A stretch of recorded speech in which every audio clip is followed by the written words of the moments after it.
محمد يا رسول الله يا حبيب الله. اعوذ باللہ من الشیطان الرجیم. بسم اللہ الرحمن الرحیم. وَلَقَدْ آتَيْنَا مُوسَى الْكِتَابَ فَاخْتُلِفَ فِيهِ وَلَوْلَا كَلِمَةٌ سَبَقَتْ مِنْ رَبِّكَ لَقُضِيَ بَيْنَهُمْ وَإِنَّهُمْ لَفِي شَكٍّ مِّنْهُ مُرِيبٍ. مَنْ عَمِلَ صَالِحًا فَلِنَفْسِهِ وَمَنْ أَسَاءَ فَعَلَيْهَا وَمَا رَبُّكَ بِظَلَّامٍ لِّلْعَبِيدِ. صدق اللہ مولانا العظیم. سورہ حامیم السجدہ کا یہ آخری رکوع ہے، 5واں رکوع، آیت نمبر 43 سے اس کا آغاز ہو رہا ہے. سلسلہ کلام یہ چل رہا تھا کہ انبیاء علیہ السلام کی بعثت ہوئی، انبیاء علیہ السلام دنیا میں تشریف لاتے رہے اور ان کی قوموں نے ان کی تکذیب کی، اور قرآن کریم نے اس کا اشارہ کیا ہے وَمَا يُقَالُ لَكَ إِلَّا مَا قَدْ قِيلَ لِلرُّسُلِ مِن قَبْلِ، کہ جو باتیں آپ سے کہی جا رہی ہیں اس سے پہلے رسولوں کے ساتھ بھی اس طرح کا معاملہ ان کی قومیں اور اس طرح کا برتاؤ ان کے ساتھ کر چکی ہیں، آپ کو اس سے کبیدہ خاطر نہیں ہونا چاہیے. مذکورہ آیات میں اللہ سبحانہ و تعالیٰ نے حضرت موسیٰ علیہ السلام کا ذکر فرمایا اور یہ بات ارشاد فرمائی وَلَقَدْ آتَيْنَا مُوسَى الْكِتَابَ، اور ہم نے دی تھی موسیٰ کو کتاب، فَاخْتُلِفَ فِيهِ، پھر اس میں لوگوں میں آپس میں اختلاف ہو گیا. وَلَوْلَا كَلِمَةٌ سَبَقَتْ مِنْ رَبِّكَ لَقُضِيَ بَيْنَهُمْ، اور اگر آپ کے رب کا کلام پہلے سے طے نہ ہو چکا ہوتا تو ان کے درمیان فیصلہ ہو جاتا. وَإِنَّهُمْ لَفِي شَكٍّ مِّنْهُ مُرِيبٍ، اور وہ ایسے دھوکے میں ہیں اس قرآن سے جو ان کو چین نہیں لینے دیتا، ہر وقت وہ بے چین رہتے ہیں اور اس کی طرف سے طرح طرح کی باتیں ان کے ذہن و دماغ کے اندر آتی رہتی ہیں. حضرت موسیٰ علیہ السلام کا تذکرہ کیا نام لے کر، اور یہ کہ اعتبار سے حضور پاک علیہ السلام کے لیے تسلی اور دلاسا ہے کہ یہ قومیں اس طرح کے معاملات کر چکی ہیں. ہمارے اس پہلے پیغمبر موسیٰ علیہ السلام کے ساتھ بھی ان کی قوم نے یہی کیا کہ ہم نے واضح آیات اور نشانیاں لے کر اور کتاب دے کر ہم نے ان کو بھیجا تھا، لیکن ان کی قوم نے ان کے ساتھ میں تکذیب کا معاملہ کیا اور اختلاف کے اندر پڑ گئے. حقیقت یہ ہے کہ اگر آپ کے رب کا وعدہ نہ ہوتا کہ اللہ سبحانہ و تعالیٰ قیامت میں ان کو عذاب دیں گے، اگر یہ وعدہ اور یہ نظام اللہ سبحانہ و تعالیٰ کا بنایا ہوا نہ ہوتا لَقُضِيَ بَيْنَهُمْ، تو ان کے درمیان فیصلہ کر دیا جاتا، یعنی اللہ کا عذاب فوراً ان کے اوپر مسلط ہو جاتا اور ان کو خاک کے اندر ملا دیا جاتا. لیکن ایسا نہیں ہے. اللہ سبحانہ و تعالیٰ کا ایک نظام ہے کہ اللہ سبحانہ و تعالیٰ جب فرشتے کو نازل فرماتے ہیں کسی قوم پر تو وہ عذاب نازل کرنے کے لیے فرشتہ ان کے مابین آتا ہے، اور اللہ سبحانہ و تعالیٰ اگر کسی قوم کو اجتماعی طور پر اس طرح سے ہلاک نہیں کرتے ہیں تو ان کے انجام کو اللہ سبحانہ و تعالیٰ نے آخرت کے لیے مقرر کیا ہے کہ انجام کار کو اللہ سبحانہ و تعالیٰ آخرت میں پہنچائیں گے اور ان کی بدعمالیوں کا نتیجہ ان کو آخرت میں بھگتنا پڑے گا. تو یہ نظام ہے اللہ سبحانہ و تعالیٰ کا جس کی طرف اشارہ کیا وَلَوْلَا كَلِمَةٌ سَبَقَتْ مِنْ رَبِّكَ لَقُضِيَ بَيْنَهُمْ. تو یہ واضح اشارہ ہے اس طرف کہ ابھی ان کے اوپر عذاب نہیں آ رہا ہے. تو اس کا مطلب یہ نہیں ہے کہ ان کو بخش دیا گیا، ان کو چھوڑ دیا گیا ہے اور ان کو پکڑا نہیں جائے گا، بلکہ یہ انتظار ہے اس وقت کا، اور یہ اس نظام کے تحت اللہ سبحانہ و تعالیٰ چل رہے ہیں جو نظام اللہ سبحانہ و تعالیٰ نے بنایا ہے کہ قیامت میں ان کو اس عذاب کا مزہ چکھنا ہے جو اللہ سبحانہ و تعالیٰ نے ان کے لیے تیار کر رکھا ہے. اور وہ اسی دھوکے کے اندر پڑے ہوئے ہیں قرآن کریم کو لے کر، اس کی آیات کو لے کر، اور اس طرح سے کہ وہ قرآن کریم کے اوپر اعتراضات تو کرتے ہیں لیکن ان کے پاس کوئی دلیل نہیں ہے، کوئی مضبوط بات ان کے پاس نہیں، صرف شک ہے جس کے اندر وہ پڑے ہوئے ہیں اور گمراہ ہو رہے ہیں، اور کوئی اچھی اور کوئی واضح بات ان کے پاس نہیں ہے جس سے یہ سمجھا جا سکے کہ ان کا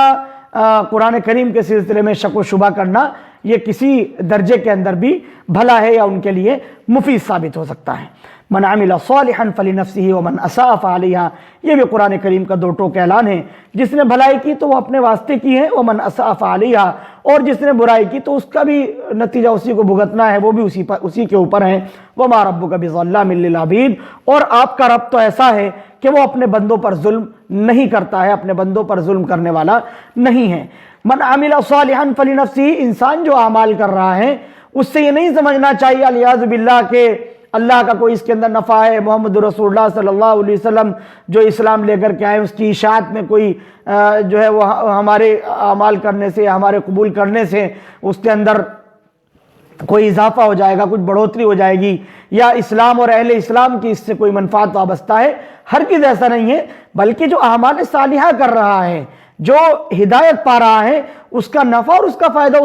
اس کی اپنی ذات کو پہنچنے والا ہے۔ اسی طرح سے برائی کا بھی نتیجہ یہی ہے کہ جو برا کرے گا تو برا بھگتے گا، جیسا بو گے ویسا کاٹو گے، یہ اللہ سبحانہ و تعالیٰ کا نظام ہے۔ اچھا بو گے تو پھل کھاؤ گے، اور برا بو گے تو کانٹے آئیں گے، اس کے نقصانات اٹھانے پڑیں گے۔ اس لیے انسان کسی بھلاوے میں نہ رہے، انسان کسی مغالطے میں نہ رہے۔ یہ جو اعمال صالحہ کرنا ہے یا برے اعمال سے اپنے آپ کو بچانا ہے، یا اسی طرح سے نیک اعمال نہ کرنا اور برے اعمال کرتے چلے جانا، یہ جو کیفیات ہیں انسان کے اعمال کی، اس کا آخرت اور معال کے اعتبار سے مدار انسان ہی کے اوپر ہے کہ انجام کار اسی کو بھگتنا ہے، انجام اسی کے لیے ہے، نفع اسی کے لیے ہے، اور جو ہے نقصان وہ بھی اسی کے لیے ہے۔ وَمَا رَبُّكَ بِظَلَّامٍ لِّلْعَبِيدِ، اور آپ کا رب اپنے بندوں پر ظلم کرنے والا نہیں ہے۔ یہ اللہ سبحانہ و تعالیٰ کی صفت ہے کہ قیامت میں بھی اللہ رب العالمین جب فیصلہ فرمائیں گے انسان کے جنتی ہونے کا یا جہنمی ہونے کا، اللہ سبحانہ و تعالیٰ کی طرف سے جو بھی فیصلہ انسان کے حق میں ہونے والا ہے، خاص طور پر ان لوگوں کا جن کے حق میں جہنم کا فیصلہ ہونا ہے، ان پر بھی اللہ سبحانہ و تعالیٰ ظلم نہیں فرمائیں گے۔ قرآن کریم میں 10 مقامات پر اس مضمون کو بالکل واضح انداز کے اندر ذکر فرمایا گیا ہے کہ اللہ سبحانہ و تعالیٰ اپنے بندوں پر قیامت میں بھی ظلم نہیں فرمائیں گے۔ اللہ سبحانہ و تعالیٰ کو ظلم اور ناانصافی ہرگز پسند نہیں ہے۔ انسانوں کو جو اللہ سبحانہ و تعالیٰ نے نظام عطا فرمایا ہے، اس نظام میں بھی اللہ رب العالمین کی طرف سے ہدایت یہی ہے کہ عدل ہو، انصاف ہو، مساوات ہو، ظلم نہ ہو۔ اسی طرح سے اللہ سبحانہ و تعالیٰ نے اپنے اوپر بھی اسی چیز کو لازم رکھا ہے کہ اللہ سبحانہ و تعالیٰ بھی ظلم نہیں کرتے ہیں۔ اللہ سبحانہ و تعالیٰ کی طرف سے انسانوں پر ظلم نہیں ہوگا۔ دنیا میں بھی انسان جو کچھ بھی کر رہا ہے یا اس کے سامنے جو بھی چیزیں آ رہی ہیں وہ اس کی بدعمالیوں کے نتیجے میں ہے، اللہ کی طرف سے یہ ظلم نہیں ہے۔ اسی طرح سے قیامت میں بھی اللہ سبحانہ و تعالیٰ نے اپنے اوپر یہ بات لازم کی ہے کہ اللہ سبحانہ و تعالیٰ قیامت میں اپنے بندوں پر ظلم نہیں فرمائیں گے۔ یہ بندوں کے لیے بڑی راحت کی بات ہے اور انسان کے لیے سکون کی اور اطمینان کی چیز ہے کہ اس کا رب ظلم کرنے والا نہیں ہے، اس کے رب کی طرف سے ظلم نہیں ہوگا۔ تو جب یہ چیز سمجھ میں آ گئی کہ ظلم نہیں ہوگا، اور جب عدل ہوگا تو عدل کا تقاضا یہ ہے کہ انسان اس سے اپنے آپ کو مامون اور محفوظ کر سکتا ہے کہ عدل اور مساوات کی بنا پر وہ خود ایسے اعمال کرے کہ اس مرحلے میں وہ نہ پہنچ سکے جس مرحلے میں انسان کو سختیوں سے گزرنا پڑتا ہے، جن مراحل کے اندر انسان کو دشواریوں کا سامنا کرنا پڑتا ہے۔ اس لیے اس کو چاہیے کہ وہ پہلے ہی اس طرح کا توازن قائم رکھے اپنے اعمال کے اندر کہ وہ عقاب کا اور انجام کا مستحق ہی نہ قرار پائیں۔ اس لیے یہ ظلم کا نہ ہونا، اللہ کی طرف سے ظلم کا نہ ہونا، اور اللہ رب العالمین کی طرف سے اس اعلان کا ہو جانا وَمَا رَبُّكَ بِظَلَّامٍ لِّلْعَبِيدِ، اس اعلان کا ہو جانا، یہ بھی انسان کے لیے سکون اور راحت ہی کی بات ہے کہ انسان اس چیز پر غور کرے کہ اس کا رب چونکہ ظالم نہیں ہے، ظلم نہیں کرے گا، اس لیے اگر وہ چاہے تو اپنے آپ کو جہنم سے مامون رکھ سکتا ہے، اپنے آپ کو اللہ کی ناراضگی سے بچا سکتا ہے اور محفوظ رکھ سکتا ہے۔ تو اس چیز کا قرآن کریم نے اعلان فرما دیا۔ الیہ یرد علم الساعہ وما تخرج من ثمرات من اکمامها وما تحمل من انثى ولا تضع الا بعلمہ۔ یہاں پر اللہ پاک نے فرمایا اسی کی طرف اسی کے حوالے ہے قیامت کا علم بھی، اور نہیں نکلتے کوئی میوہ جات اپنے بالیوں کے اندر سے، اپنے غلاف کے اندر سے، اور کوئی حاملہ عورت اپنے حمل میں کوئی چیز اٹھائے ہوئے نہیں ہے، اور نہ کسی چیز کو وہ جنتی ہے مگر وہ اللہ کے علم میں ہے۔ تو قیامت کے علم کے بارے میں بھی اعلان کیا گیا کہ قیامت کا اصل علم اللہ سبحانہ و تعالیٰ کو ہے۔ قیامت کب واقع ہوگی، قیامت کب آئے گی، اس کا علم صرف اور صرف اللہ سبحانہ و تعالیٰ کو ہے۔ اس کا علم انبیاء علیہ الصلوۃ والسلام میں سے بھی کسی کو نہیں دیا گیا۔ حضور پاک علیہ الصلوۃ والسلام کو بھی قیامت کا علم نہیں دیا گیا، بلکہ اس کی قیامت کی نشانیاں بتائی گئی ہیں۔ اللہ کے نبی صلی اللہ علیہ وسلم کی احادیث مبارکہ میں بہت سارے مقامات پر علامات قیامت ذکر کی گئی ہیں۔ احادیث کی کتب میں وہ ذخیرہ موجود ہے کہ قیامت کے آنے سے پہلے پہلے کیا کیا نشانیاں ہیں جو دنیا کے اندر رونما ہوں گی اور ظاہر ہوں گی، وہ علامات تو بتا دی گئی ہیں، لیکن حتمی علم اور یقینی علم کہ قیامت کب آئے گی، یہ علم اللہ کے نبی صلی اللہ علیہ وسلم کو بھی نہیں دیا گیا۔ اس علم کو صرف اور صرف اللہ سبحانہ و تعالیٰ نے اپنے پاس رکھا ہے۔ یہ غیب کا علم اللہ سبحانہ و تعالیٰ کے پاس ہے، اس کے علاوہ اس نے کسی کو نہیں دیا۔ تو غیب کے بارے میں اللہ پاک نے فرمایا، اسی طرح سے جو ہے وہ بالیوں کے اندر کیا ہے اور پھلوں میں کیا کیا چیزیں جو ہیں وہ ظاہر ہونے والی ہیں، یا اسی طرح سے کوئی بھی جو مادہ ہے وہ مذکر کو جننے والی ہے یا مؤنث کو جننے والی ہے، اس کا علم بھی صرف اور صرف اللہ سبحانہ و تعالیٰ کے علم میں ہے۔ اس کو بھی اللہ رب العالمین ہی جانتے ہیں۔ ہر ایک مؤنث کا علم اللہ سبحانہ و تعالیٰ کو ہے کہ اس کے حمل میں کیا ہے، وہ کیا جنے گی اور کیا نہیں جنے گی، اور اس کا مقدر کیسا ہوگا، نصیب کیسا ہوگا، وہ کب تک جیے گا، کب مرے گا، جو کچھ بھی اس کے متعلقات ہیں، ان تمام کی تمام چیزوں کا علم اللہ سبحانہ و تعالیٰ کو ہے۔ یہ علم اللہ سبحانہ و تعالیٰ نے کسی کو بھی عطا نہیں فرمایا ہے۔ یہاں پر غیب کی باتوں کی طرف اشارہ کیا گیا، اور یہ تین چیزیں اللہ سبحانہ و تعالیٰ نے یہاں پر ذکر فرمائی۔ اس کے علاوہ بھی غیب کی باتیں، وہ مضامین اس سے پہلے آیات کے اندر بھی مستقل آ چکے ہیں، اور یہ اشارتاً یہاں پر ان چیزوں کا ذکر کیا۔ وَيَوْمَ يُنَادِيهِمْ أَيْنَ شُرَكَائِي قَالُوا آذَنَّاكَ مَا مِنَّا مِن شَهِيدٍ، اور جس دن ان کو پکارے گا کہاں ہے میرے شریک، تو وہ کہیں گے ہم نے تجھ کو کہہ دیا تھا کہ ہم میں کوئی اس کا اقرار نہیں کرتا۔ اس وقت تکذیب کر دیں گے، جھٹلا دیں گے، ہر چیز کا انکار کر دیں گے۔ اللہ سبحانہ و تعالیٰ پوچھیں گے بھائی آج بلاؤ ان کو، وہ شرکا کہاں ہیں جس کو تم میرے علاوہ، میرے ساتھ تم شریک کرتے تھے، میرے علاوہ جن کو تم نے شریک بنا لیا تھا، وہ کہاں ہیں؟ وَضَلَّ عَنْهُمْ مَا كَانُوا يَدْعُونَ مِن قَبْلُ وَظَنُّوا مَا لَهُم مِّن مَّحِيصٍ، اور چوک گیا ان سے جو وہ پکارا کرتے تھے اس سے پہلے، اور سمجھ گئے کہ ان کو اب کہیں خلاصی نہیں ہے، ان کے لیے اب کہیں کوئی نجات نہیں ہے۔ وَمَا لَهُم مِّن مَّحِيصٍ، ان کی نجات نہیں ہے۔ اب یہ بات ان کو اچھے سے سمجھ میں آ گئی۔ اب یہ چیز جو تھی ان کے پاس، جس کو وہ دنیا کے اندر اپنے لیے ذریعہ نجات جانتے تھے، اور یہ سمجھتے تھے کہ یہ ہمارے کام آئیں گی، یہ چیزیں قیامت میں ہمارے لیے نفع بخش ثابت ہوں گی، اس طرح کے تصورات جو انہوں نے قائم کر لیے تھے، قیامت میں وہ اس بات کا گمان کر لیں گے کہ اب کوئی چیز ہمارے کام آنے والے نہیں ہے۔ اب یہاں پر اللہ سبحانہ و تعالیٰ اپنے نظام کے مطابق عمل کریں گے، یہاں پر اللہ سبحانہ و تعالیٰ کا حکم چلے گا، اور یہ وہی باتیں ہیں جو دنیا میں ہمارے سامنے آ چکی تھی، جو پیغمبرانہ تعلیمات ہم تک پہنچ رہی تھی، اور جو دعات حضرات ہمارے پاس آ کر ہمیں ان بھی چیزوں کے بارے میں بتا رہے تھے، یقیناً وہ ساری کی ساری باتیں حق ہیں اور سچ ثابت ہو رہی ہیں۔ اب ہمیں کوئی بچانے والا نہیں ہے، اب یہاں پر ہمارے لیے خلاصی نہیں ہے، اب ہماری جان بخشی نہیں ہوگی، ہم بچ نہیں پائیں گے۔ یہ بات ان کو جو ہے یہ بات مستحضر ہو جائے گی، اور اس کی طرف ان کا ذہن چلا جائے گا۔ لا يسأم الإنسان من دعاء الخير وإذا مسه الشر فيئوس قنوط، آدمی تھکتا نہیں ہے دعا مانگنے سے، بھلائی، اور اگر اس کو کبھی کوئی برائی پہنچ جائے تو پھر نا امید ہو کر کے بیٹھ جاتا ہے۔ جب اللہ سبحانہ و تعالیٰ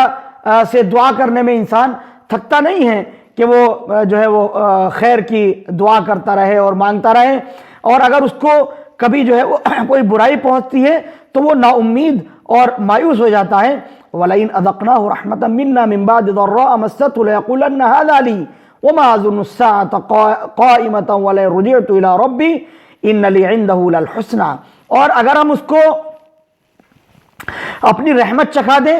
مصیبت چکھانے کے بعد، تکلیف میں ڈالنے کے بعد، تو وہ کہنے لگتا ہے کہ یہ تو میرے لائق ہے ہی، اور میں نہیں سمجھتا کہ قیامت قائم ہوگی، اور اگر میں لوٹا بھی دیا گیا اپنے رب کی طرف تو مجھے اپنے رب کی طرف بہترین بدلہ ملے گا، میرے لیے تو وہاں پر بھی خوبیاں ہی خوبیاں ہوں گی۔ اس طرح کا گمان اور اس طرح کا تصور انسان قائم کیے ہوئے ہیں کہ وہ یہ نہیں سمجھتا ہے کہ یہ رحمت اللہ سبحانہ و تعالیٰ کی طرف سے ہے، اور مصیبت میں سے اللہ سبحانہ و تعالیٰ نے مجھے نکال دیا ہے۔ وہ یہ سمجھتا ہے کہ میں اپنی محنت سے، اپنی کوشش سے، اپنی کاوش سے، اپنی چال بازی سے، اور اپنے دماغ سے اور اپنے مکر سے نکل گیا ہوں، میں نے ایسا کیا، میں نے ایسی چال چلی، میں نے ایسا کر لیا، میں نے اس طرح کا اقدام کیا اور میں نے اس کے لیے یہ محنتیں کی، میں نے اس کے لیے یہ انتظامات کیے، میں اس سے نکل آیا، میں اس سے نجات پا گیا۔ عام طور سے انسان یہ تصور کرتا ہے، اس کا خیال اس طرف نہیں جاتا کہ اللہ رب العالمین نے مجھے اس مصیبت سے اور اس مشکل سے نجات عطا فرمائی ہے، یہ خیال اس کے ذہن کے اندر نہیں آتا ہے، اور وہ کہتا ہے کہ وما اظن الساعۃ قائمہ، اور میں سمجھتا نہیں ہوں کہ قیامت قائم بھی ہوگی، قیامت آنے والی ہے، اور اگر آ بھی گئی اور میں اپنے رب کی طرف لوٹا بھی دیا گیا، تب کیا سمجھتا ہے ان لی عندہ للحسنی، تو بے شک میرے لیے ہے اس کے پاس خوبی، میرے لیے تو وہاں بھی اچھا ہی اچھا ہوگا، میرے لیے تو بہتر ہی بہتر ہوگا۔ اس طرح کا وہ گمان اور اس طرح کا خیال کیے ہوئے ہیں۔ وَلَنُبَيِّنَنَّ الَّذِينَ كَفَرُوا بِمَا عَمِلُوا، سو ہم واضح کر دیں گے اور جتلا دیں گے ان منکروں کو جو کچھ انہوں نے کیا ہے۔ وَلَنُذِيقَنَّهُم مِّنْ عَذَابٍ غَلِيظٍ، اور چکھائیں گے ان کو سخت اور گاڑھا عذاب۔ تو اللہ سبحانہ و تعالیٰ فرماتے ہیں کہ یہ دھوکے میں پڑے ہوئے ہیں، ہم ان کی جب گرفت کریں گے، جب ہم ان کی پکڑ کریں گے تو ان کو ہم سخت سے سخت عذاب چکھائیں گے، اس عذاب کا ذائقہ ان کو چکھنا ہوگا جو ہم نے ان کے لیے تیار کر رکھا ہے۔ وَإِذَا أَنْعَمْنَا عَلَى الْإِنسَانِ أَعْرَضَ وَنَأَىٰ بِجَانِبِهِ، اور جب ہم نعمتیں بھیجیں انسانوں پر، أَعْرَضَ وَنَأَىٰ بِجَانِبِهِ، تو ٹلائے اور موڑے، اپنی کروٹ اپنا رخ پھیر لے۔ اللہ سبحانہ و تعالیٰ کی طرف سے جب انسان کے اوپر انعامات کا معاملہ ہوتا ہے، احسانات کا معاملہ ہوتا ہے، جب اللہ سبحانہ و تعالیٰ خوب عطا و احسان کا معاملہ فرماتے ہیں تو انسان منہ موڑتا ہے اور رخ پھیرتا ہے اور طرح طرح کے حیلے بہانے کرتا ہے اور اللہ سبحانہ و تعالیٰ کی طرف رجوع نہیں کرتا اور اللہ سبحانہ و تعالیٰ کی جانب سے اس کو نہیں سمجھتا ہے۔ وَإِذَا مَسَّهُ الشَّرُّ فَذُو دُعَاءٍ عَرِيضٍ، اور جب اس کو کوئی برائی پہنچے تو لمبی چوڑی دعائیں کرنے لگتا ہے، پھر وہ دعائیں مانگنے لگتا ہے، روتا ہے اور گڑ گڑاتا ہے۔ قُلْ أَرَأَيْتُمْ إِنْ كَانَ مِنْ عِنْدِ اللَّهِ ثُمَّ كَفَرْتُمْ بِهِ مَنْ أَضَلُّ مِمَّنْ هُوَ فِي شِقَاقٍ بَعِيدٍ، آپ ان سے کہہ دیجئے، قُلْ، آپ ان سے کہہ دیجئے، أَرَأَيْتُمْ،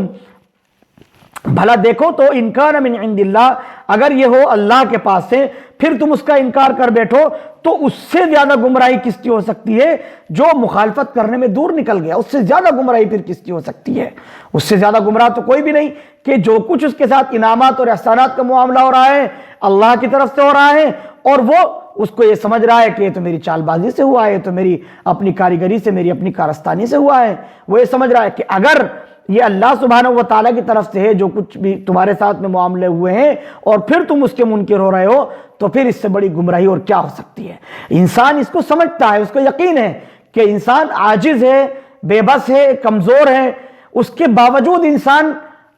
تکبر کرتا ہے، اکڑتا ہے، اور اپنے معاشرے اور اپنے سماج کے اندر اپنی پوزیشن کو بحال کرنے کے لیے، بنانے کے لیے اس طرح کے خیالات اور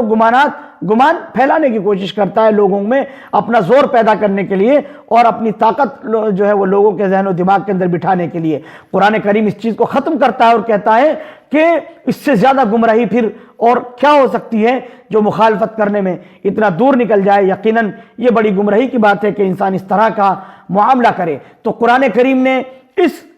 مکمل مضمون میں جو 8 آیات قرآن کریم نے یہاں پر ذکر کی ہیں، تقریباً ان کے اندر قیامت اور اس سے متعلق چیزیں اور عقیدہ آخرت کی طرف کہ انسان کو ہر حالت کے اندر اللہ رب العالمین کے سامنے کھڑا ہونا ہے اور جواب دہی کا اس کو ہمیشہ خیال رہنا چاہیے کہ وہ یہ نہ گمان کرے کہ جو بھی معاملات ہیں یہ صرف دنیاوی حد تک ہیں، بلکہ یہ آخرت کے لیے ہیں، اور انسان کو جو ہے اپنی آخرت کو بنانے کے لیے فکر کرنی چاہیے، کوشش کرنی چاہیے، اس لیے کہ اللہ سبحانہ و تعالیٰ وہاں پر سخت گرفت اور پکڑ فرمانے والے ہیں۔ سَنُرِيهِمْ آيَاتِنَا فِي الْآفَاقِ وَفِي أَنفُسِهِمْ حَتَّى يَتَبَيَّنَ لَهُمْ أَنَّهُ الْحَقُّ، پھر اللہ پاک نے فرمایا کہ ہم دکھلائیں گے ان کو اپنے نمونے دنیا میں اور خود ان کی جانوں میں، یہاں تک کہ کھل جائے ان کے اوپر یہ بات کہ بے شک یہ تو حق ہے، یہ تو ٹھیک ہے۔ اولم یکفی بربک انہ علی کل شیء شہید، کیا آپ کے رب کے لیے یہ بات کافی نہیں ہے کہ وہ ہر چیز کے اوپر شہید ہے اور جو ہے وہ گواہ ہے؟ ٹھیک ٹھیک، الا انہم فی مریۃ من لقاء ربہم، آپ جو ہے وہ کان کھول کر سنیں، بے شک وہ دھوکے میں ہے اپنے رب کی ملاقات سے، وہ اپنے رب کی ملاقات سے دھوکے میں ہے۔ اللہ الا انہ بکل شیء محیط، کان کھول کر کے سن لیجئے کہ اللہ سبحانہ و تعالیٰ کا علم ہر چیز کو محیط ہے۔ یہاں پر ان آیات میں آخر کی 2 آیتوں میں اللہ سبحانہ و تعالیٰ نے مضمون ذکر فرمایا کہ انسان کو اس کائنات کے نظام کے اندر ہم اپنی آیتیں مستقل دکھاتے رہتے ہیں۔ آفاق افق کی جمع ہے، جو آسمان دنیا ہے، اس کے اندر جو ہے وہ پورے یعنی اطراف عالم میں دائیں بائیں یا وہ مشرق مغرب شمال جنوب، اس کے مابین جتنی بھی چیزیں ہیں، اس پورے سسٹم اور اس پورے نظام کے اندر ہم انسان کو مستقل اپنی آیات دکھا رہے ہیں، اپنی نشانیاں دکھا رہے ہیں۔ آفاق و انفس میں انسان جو ہے وہ ہماری نشانیوں کا مشاہدہ ہمیشہ کر سکتا ہے اور وہ دیکھتا رہتا ہے۔ اسی طرح سے وفی انفسہم بھی قرآن کریم نے کہا کہ ان کی جانوں میں، خود ان کے اپنے نفس میں، ان کے اپنی جان میں ہم نے جو ہے وہ اس طرح کی آیات رکھی ہیں، نشانیاں رکھی ہیں کہ انسان سمجھ سکتا ہے کہ یہ تو حق ہے۔ جو بھی اللہ سبحانہ وتعالیٰ نے پورا نظام بنایا ہے ساری کائنات کے اندر، پوری دنیا کے اندر، وہ بھی انسان کو ہر وقت اس کی طرف دعوت دینے والی اشیاء ہیں کہ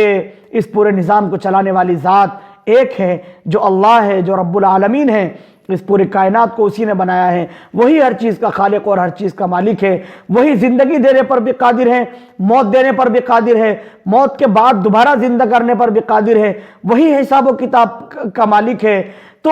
یہ تمام کی تمام چیزیں آپ انسان غور کر سکتا ہے، چاند کے بارے میں غور کر سکتا ہے، سورج کے بارے میں، ہواؤں کے بارے میں، پہاڑوں کے بارے میں، اور جو ہے پیڑ پودوں کے بارے میں، اسی طرح سے جو زیروح جانور ہیں ان کے بارے میں، وفی انفسہم، خود انسان اپنی ذات کے بارے میں بھی غور کر سکتا ہے۔ کیسا نظام اللہ سبحانہ وتعالیٰ نے انسان کا بنایا ہے، کیسا دل اللہ پاک نے عطا فرمایا، کیسا دماغ عطا فرمایا، کیسی نعمتیں اللہ پاک نے عطا فرمائی، ہاتھ عطا فرمائے، پیر عطا فرمائے، آنکھیں عطا فرمائی۔ ایک چھوٹا سا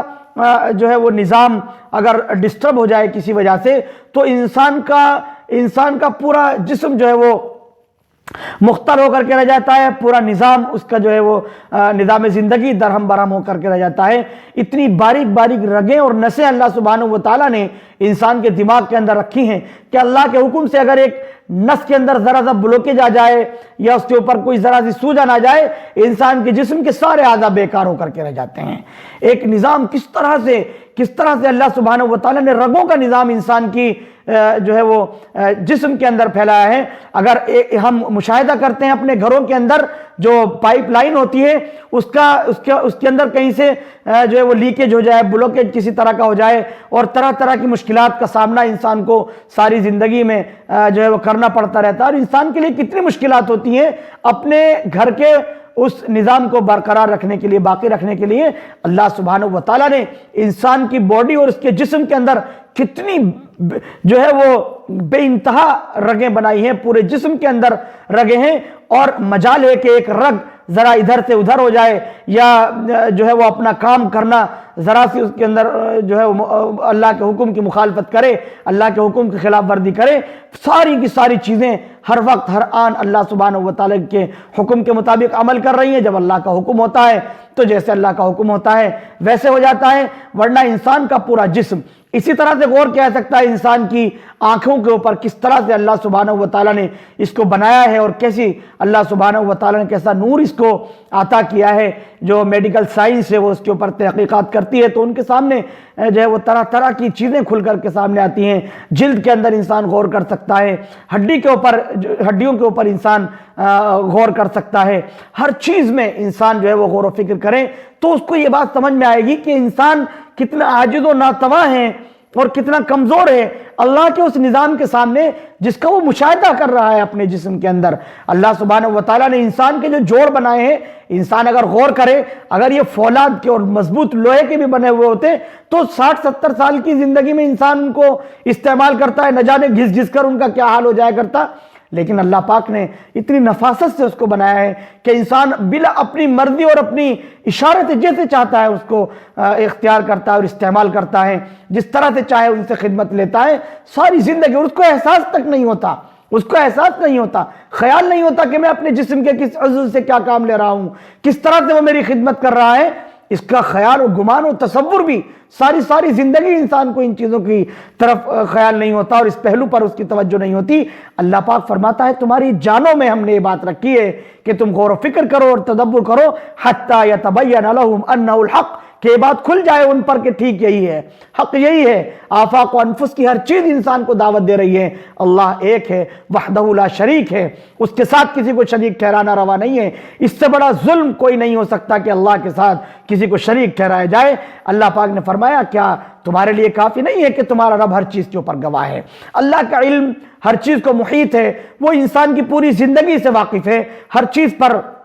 جو ہے اللہ سبحانہ و تعالیٰ واقف ہے۔ اسی طرح سے انسان اس شک میں ہے کہ پتہ نہیں ملاقات ہوگی اللہ سے نہیں ہوگی، یہ بڑا دھوکہ ہے جو انسان کو گھیرے ہوئے ہیں۔ اللہ سبحانہ و تعالیٰ کا سامنا ہر انسان کو کرنا ہے، اللہ سبحانہ و تعالیٰ کے سامنے انسان کو حساب و کتاب دینا ہے، یہ اللہ سبحانہ و تعالیٰ کے نظام میں شامل ہے۔ الا انہ بکل شیء محیط، بے شک وہ گھیر رہا ہے ہر چیز کو، اللہ سبحانہ و تعالیٰ کا علم ہر چیز کو محیط ہے۔ انسان کی زندگی کا کوئی پہلو، انسان کی زندگی کا کوئی لمحہ ایسا نہیں ہے جو اللہ کے علم میں نہ ہو، اس لیے انسان کو چاہیے کہ وہ ان تمام پہلوؤں پر غور و فکر کرے اور آخرت کا استحضار کرے۔ فتبارک اللہ احسن الخالقین، صدق اللہ مولانا العظیم ونحن علی ذلک من الشاہدین والشاکرین۔